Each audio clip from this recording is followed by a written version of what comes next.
Here, we tackle backpropagation, the core algorithm behind how neural networks learn. After a quick recap for where we are, the first thing I'll do is an intuitive walkthrough for what the algorithm is actually doing, without any reference to the formulas. Then, for those of you who do want to dive into the math, the next video goes into the calculus underlying all this. If you watched the last two videos, or if you're just jumping in with the appropriate background, you know what a neural network is, and how it feeds forward information. Here we're doing the classic example of recognizing handwritten digits, whose pixel values get fed into the first layer of the network with 784 neurons, and I've been showing a network with two hidden layers having just 16 neurons each, and an output layer of 10 neurons, indicating which digit the network is choosing as its answer. I'm also expecting you to understand gradient descent, as described in the last video, and how what we mean by learning is that we want to find which weights and biases minimize a certain cost function. As a quick reminder, for the cost of a single training example, what you do is take the output that the network gives, along with the output that you wanted it to give, and you just add up the squares of the differences between each component. Doing this for all of your tens of thousands of training examples and averaging the results, this gives you the total cost of the network.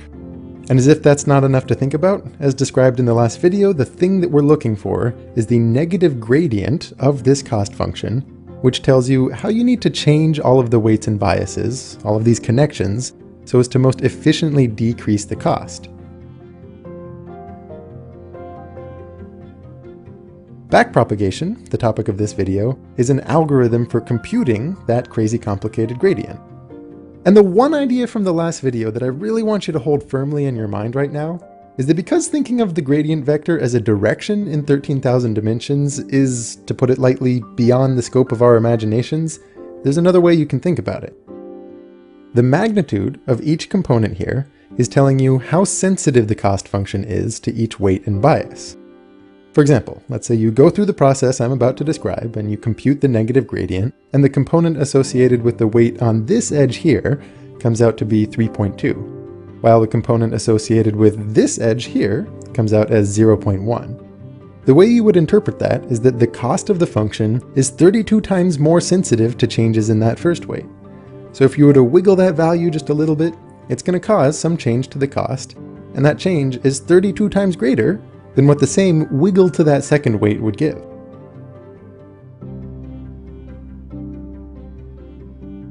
Personally, when I was first learning about backpropagation, I think the most confusing aspect was just the notation and the index chasing of it all.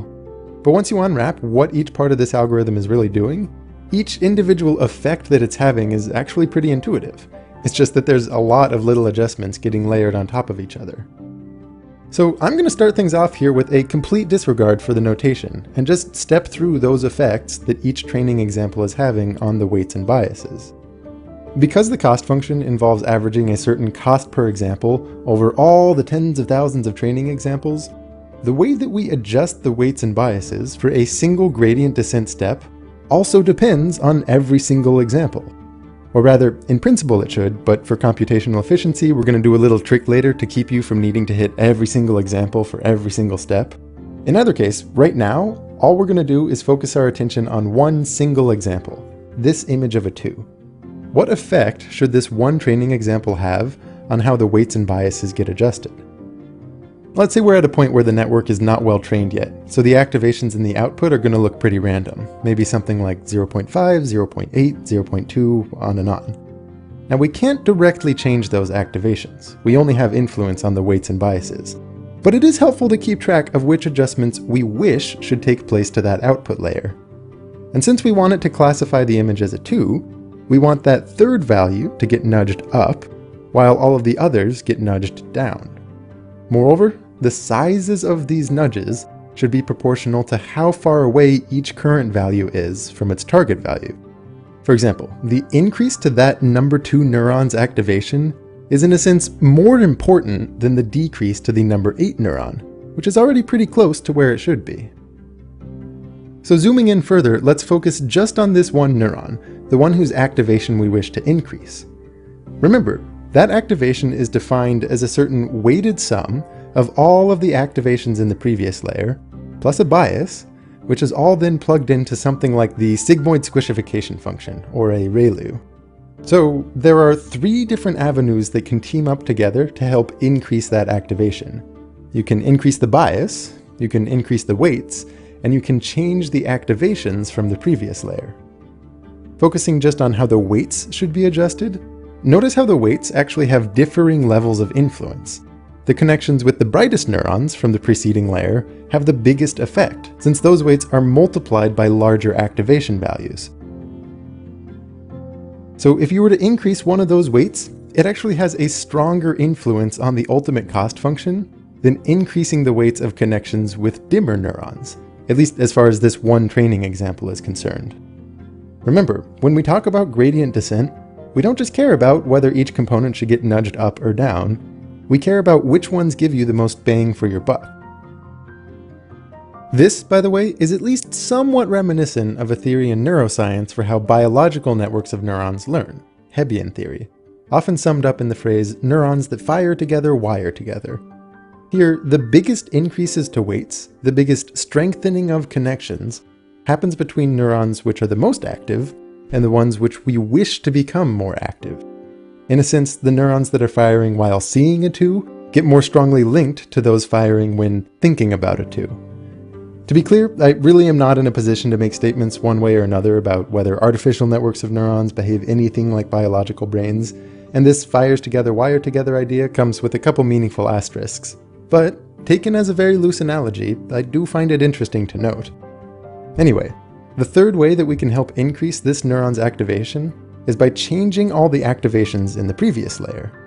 Namely, if everything connected to that digit 2 neuron with a positive weight got brighter, and if everything connected with a negative weight got dimmer, then that digit 2 neuron would become more active. And similar to the weight changes, you're going to get the most bang for your buck by seeking changes that are proportional to the size of the corresponding weights. Now, of course, we cannot directly influence those activations. We only have control over the weights and biases. But just as with the last layer, it's helpful to just keep a note of what those desired changes are.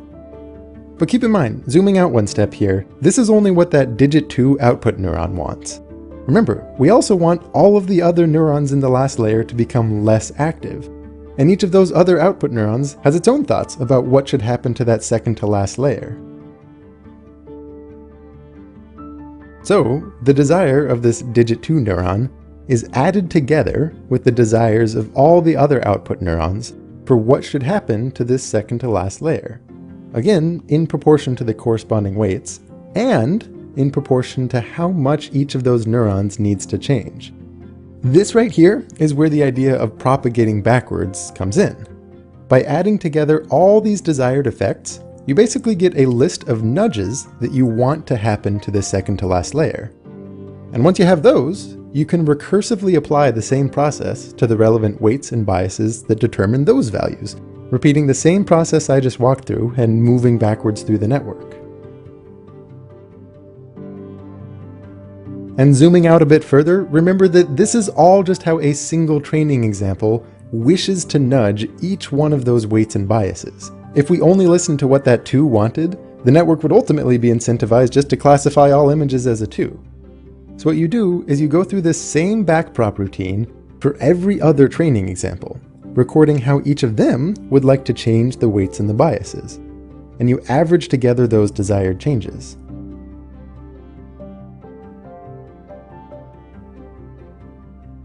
This collection here of the averaged nudges to each weight and bias is, loosely speaking, the negative gradient of the cost function referenced in the last video, or at least something proportional to it. I say loosely speaking only because I have yet to get quantitatively precise about those nudges. But if you understood every change that I just referenced, why some are proportionally bigger than others, and how they all need to be added together, you understand the mechanics for what backpropagation is actually doing. By the way, in practice, it takes computers an extremely long time to add up the influence of every single training example, every single gradient descent step. So here's what's commonly done instead.